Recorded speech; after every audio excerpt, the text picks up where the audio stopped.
So people often ask us about the significance of the blood stain. So it's a powerful symbol, shocking. It makes explicit the wound that's on our bodies, that's hiding under our clothing, and it reveals the violation that was done to us. And in this slide, you can see one of our bloodstained men, the indomitable Seth Anderson, at a medical conference. This is ACOG in San Diego. And he's a big man with a big sign and a big message. And he would not have the same impact without the bloodstain. His impact is absolutely unavoidable.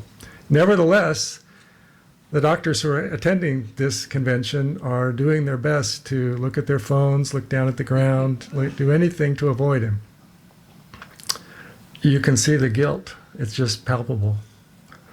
They say you've never been ignored until you've been ignored by a French waiter. Well, intactivists know that you've never been ignored until you've been ignored by American medicine. And so who we are. We're intactivists with the emphasis on activists. We're street protesters. We are the shock troops. And we have 6 permanent board members. Brother Kay is our founder and CFO. David Atkinson's our president, CEO, and webmaster. Me, I'm the press spokesman. James Lowen is director, photographer, videographer, photojournalist. And whenever he can be on one of our tours, he really ups our capacity to communicate. So we're really grateful to have his help. Carol Ann Babiak is director and head of our Billboard project. And our newest and youngest director is Catherine Franklin. So those 6 permanent board members keep the ship afloat. And from that, through their efforts, we assemble ad hoc road crews, drawing from dozens of volunteers from the USA, Canada, the Netherlands, all over the world. And as you can see, here's a protest in Times Square and in New York. And you can see there's 4 bloodstained men and a lot more local people who've joined us. So our presence is amplified by bringing on the local people to make our impact much greater on the streets. So that's essential part of our work, is bringing people in from the communities that we visit.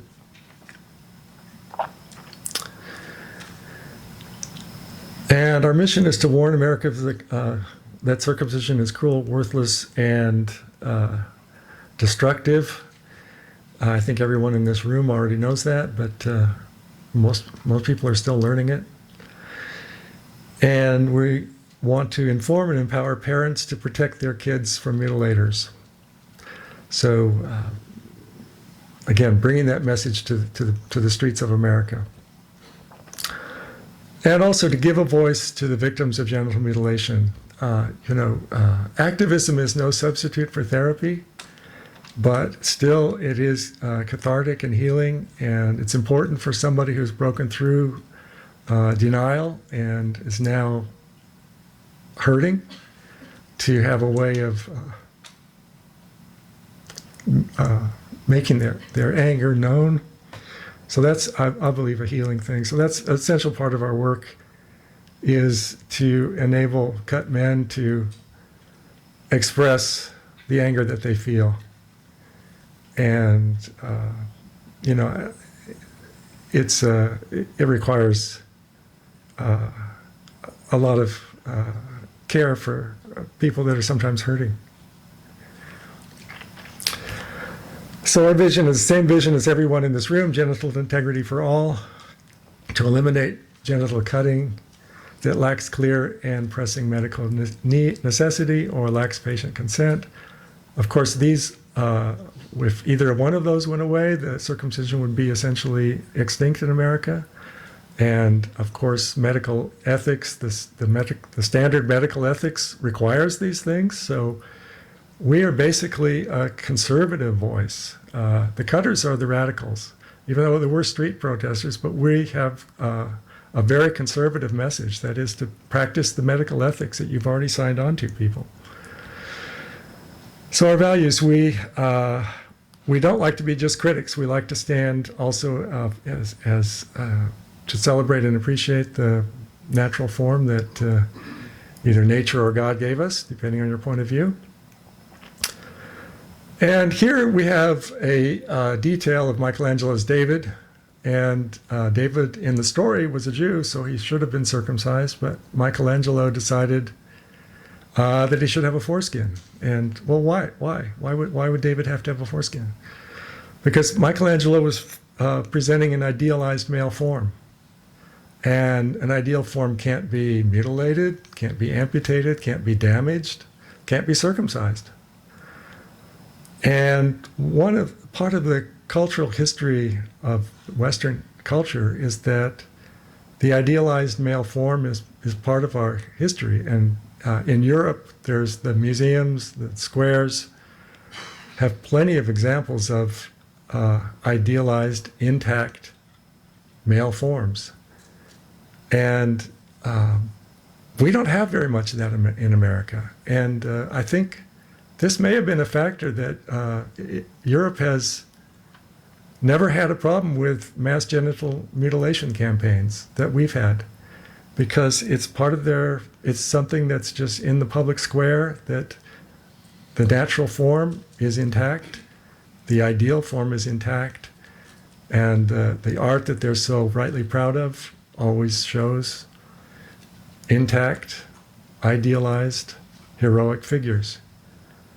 And this is something that we need more of in America.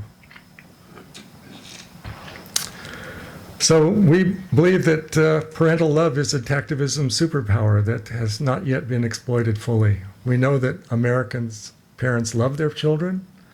American parents know their first duty is to protect their child. And we know that that duty will be called on day one if if child is a boy. And I believe part of intactivism's challenge is to empower and give confidence to American parents so that they can stand up and defend their son against authorities who abuse their authority. A lot of people just defer to authority and don't feel that they can ever stand up, and we have to somehow build that capacity in American parents and tie it to their love of their children. We speak in defense. We speak in defense of the innocent. So, like everybody in this room, we're a voice for the voiceless.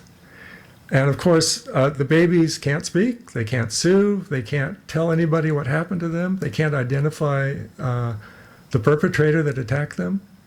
So it's the perfect crime, and that's, I'm sure, a conscious decision. They attack the people that have no voice.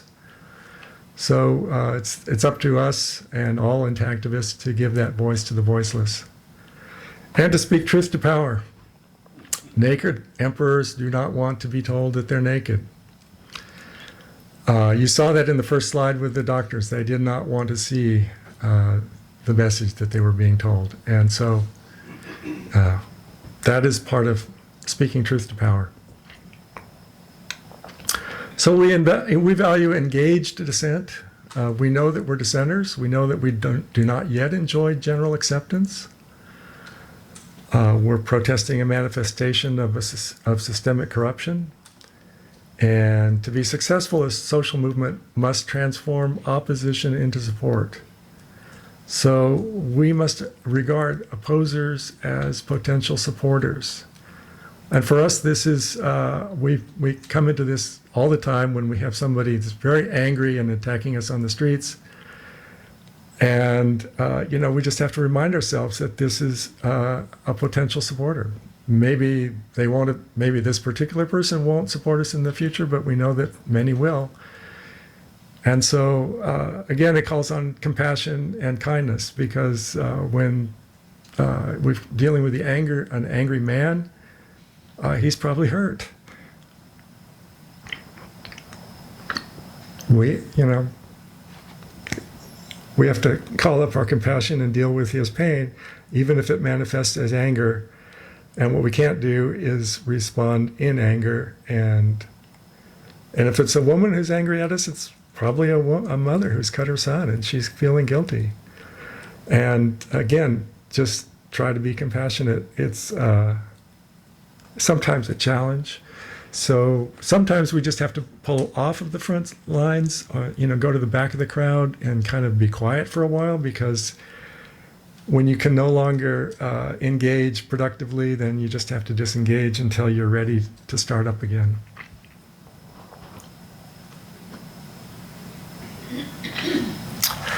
So even though we're dissenters, we prize an honorable standing in our community.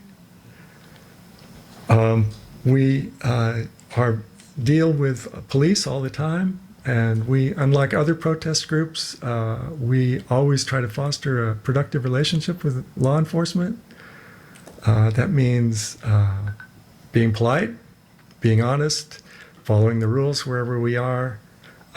We even clean up all of our protest sites so that there's no litter left behind. Very few protests end up as clean as ours do.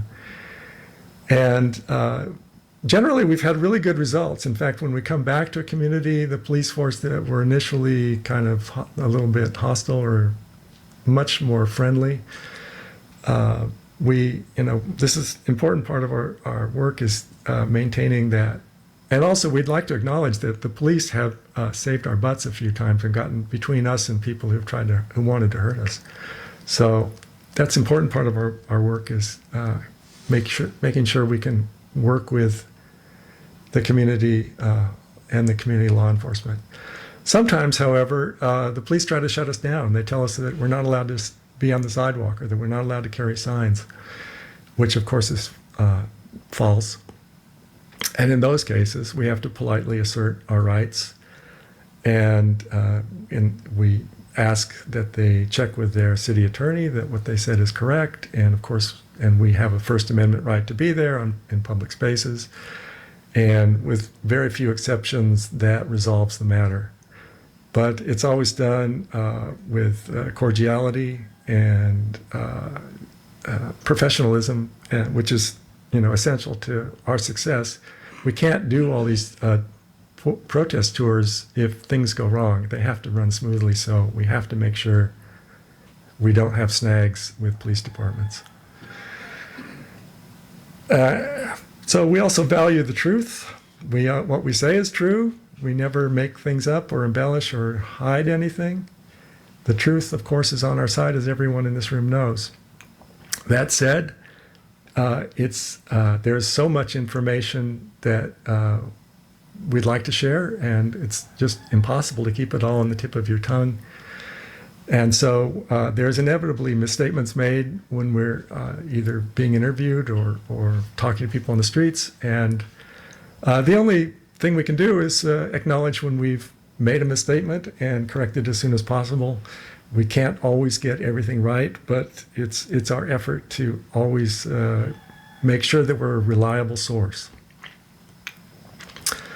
So when we go to our history, it started, the blood-state suit started with Richard Dunkler in the UK in 2009. He presented this to the world. And later on in 2012, when the AAP, after the AAP released their corrupt genital mutilation advocacy and payment scheme, the late Jonathan Conte put together a protest at their convention in New Orleans, had 7 bloodstained men. This was the first one in the United States, and it was a powerful protest. After that, Brother Kay came back and said, this is too good a symbol to just put on the shelf. We have to do something with it. So he founded Bloodstained Men and Their Friends, and we were off and running. So our online presence, of course, began with mainly on Facebook, but also the other platforms. The protests began, and in 2020 we did our first billboard. So that was a new capacity for us. And we then had a problem with people impersonating us on Facebook and trying to discredit us by using our name and logo to impersonate us.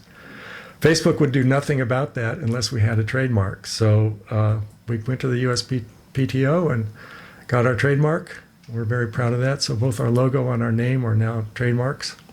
And now we can defend ourselves on Facebook. And in 2021, we brought on a brand new website. David Atkinson is a web developer. He developed this new site, which we're very proud of. It has our history, our plans, our upcoming events, our past events, our press releases, do-it-yourself and activism resources, scientific papers, all kinds of stuff. We're really proud of what David has done here. So we've taken ethical stance. Our ethics are based on the idea that everyone has the right to their own body and that no one's beliefs, recommendations, or wishes should overcome the right of anyone to their own body. We support the human rights of all. That means everyone has a right to their body. We support the right of Jewish men and boys to their own bodies, Muslim men and boys to their own bodies. We've never said there should be an exception for anybody, that the human rights of everybody supersedes anybody else's wishes to alter their bodies. And we're not associated with any religion, creed, political faction, ethnicity. We are universal in that regard. We're a single issue organization. We don't take side on other issues. Because we're a nonprofit, we can't endorse candidates, so we never do that. And we put aside our separate views to focus only on genital mutilation when we are acting as bloodstained men. And if you are in a typical crowd in North America, you are surrounded by genital mutilation victims, surrounded by them, and they're all male. Although female genital mutilation does exist in North America, it's very rare. And for that reason, our emphasis is on male genital mutilation. That's the problem in North America. But we of course, we don't support any genital mutilation, but our focus is on preventing male genital mutilation. In a typical year, we do 60 protests, so that's our face-to-face work. And over the course of 10 years, we've done 500 of these. We've covered the entire 48 contiguous states. We've gone to the coasts, the heartland, the red states, the blue states. We reach every ethnic community. We reach every socioeconomic class. We go to big cities and small towns. Since this is a problem that affects everyone, we make our best effort to reach everyone. We're really proud of this map. We've worked hard to cover the entire country. Of course, we haven't done Alaska and Hawaii yet, but that's just because of logistics. The cost is prohibitive for us right now.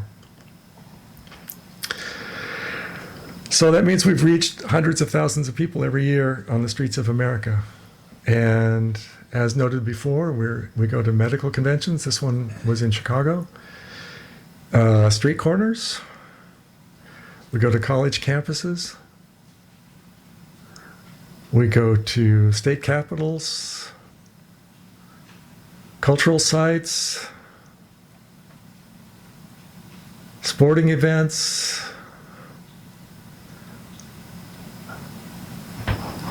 cultural events.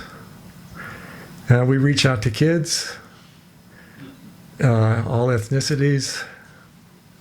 We go to the big cities. And a lot of our the people who come to our protests, this is the first time they've ever protested anything in their life. And we foster a family-friendly, safe environment for our protesters. And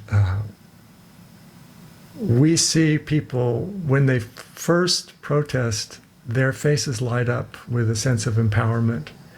That, yes, I can do this. I can express my wishes. I can make my wishes known. I can stand out in public with and stand up for what I believe in. This is really magic, watching this happen. And this is one of the rewarding parts of this work, is seeing people, that sense of empowerment that comes over people. And it's always good to see. Of course, we are very happy when boys join us and understand the issue. And wherever we go, we have lots of people come and join us. But there's always a core group of the Bloodstained Men, the traveling road crew. There's usually 4 to 6 people, men and women, and they make sure everything happens. That there's snacks and water for the kids, and that there's everything's in order. That the signs are ready. That plus they're on the streets doing the protest. So as I said, we're family friendly. Lots of families come out, moms and their kids, and this is always good to see. It's a happy event. That's one thing about our protests that are unlike many others, is that they're generally happy events, and people are glad to be with other intactivists. And we are attracting young people, younger generations, from kids, Gen Z, millennials. So many of us are older, and of course, I don't think I'm going to see that this problem is resolved in my lifetime, but I hope so. But I don't really expect that. But we're developing a new generation to come along, and once they've done a protest, I don't think they'd ever go back to a different point of view. And the great thing about the kids that join us is that the kids immediately get it. If you tell them we're against people cutting off parts of kids' penises, they just look like, well, yes, of course. And back to the naked emperor, the emperor's new clothes, it's a child that tells the emperor that he has no clothes on. It's the child who can see the obvious reality that the adults are missing. And the kids get it. So it's always great to have the kids join us. As I say, our protests are joyful events. That's part of why we keep coming back. It's happy. It's a happy thing to be celebrating human rights, celebrating the human body, celebrating sexual pleasure. It's happy. There's nothing unhappy about what we're doing. So it's odd. We're protesters, but we are happy protesters. So we have also a mediated impact. We reach millions via television, radio, print. We have 342 Bloodstained Men and their friends' stories that have been in the media. I was really proud of this number until Lena Nyhouse said that she had 4,000 media coverages in 1 year. So we have a lot of catching up to do to catch up to Intact Denmark. But we have my slides aren't working.